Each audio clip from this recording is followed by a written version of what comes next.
నేను చేసిన దూల పనికి మా ఓనర్ తిట్టే తిట్లు తట్టుకోలేక ఇంకా బండేసుకుని బలాదూరుగా తిరిగేద్దామని బయటకు వచ్చేసా. నాకు ఎప్పటికీ అర్థం కాని విషయం ఏంటంటే హైదరాబాద్ మొత్తం మార్నింగ్ టైం ట్రాఫిక్ ఉంటది, నైట్ టైం ట్రాఫిక్ ఉండదు. కానీ ఒక్క దిల్సుఖ్ నగర్ లోనే మార్నింగ్ టైం ఎంత ట్రాఫిక్ అయితే ఉంటుందో నైట్ టైం కూడా అంతే ట్రాఫిక్ ఉంటది. నా డ్రీమ్ ఏంటంటే దిల్సుఖ్ నగర్ రోడ్లు నైట్ టైం ఖాళీగా చూడాలి అని. కష్టమైన సుఖమైన ఎప్పుడు మనతోనే ఉండే టీ తాగుదామని టీ షాప్కి వెళ్ళాను. టీ అంతా తాగిన తర్వాత బిల్లు కడదామని కౌంటర్ దగ్గరికి వెళ్తే బాబాయ్ 90 mm రాడు దిగి డైలాగ్ ఒకటి చెప్పాడు. ఇక్కడ ఆన్లైన్ పేమెంట్ ఏమీ లేదు, ఓన్లీ క్యాషే అన్నాడు. ఏం మాట్లాడుతున్నావురా, నరాలు కట్ అయిపోయింది.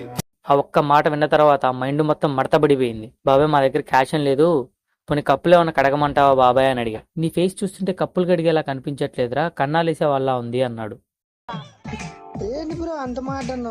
ఆ ఒక్క మాటతో నా 2 జేబులో చేతులు పెట్టుకొని మా ఫ్రెండ్ గాని కప్పులు కడుగురా అని చెప్పి నేను బయటకు వచ్చేసా. దీనికి ఉన్న విశ్వాసం ఉందరా నా కొడక, నీకు రే పురుగుల పట్టి చేస్తావురా.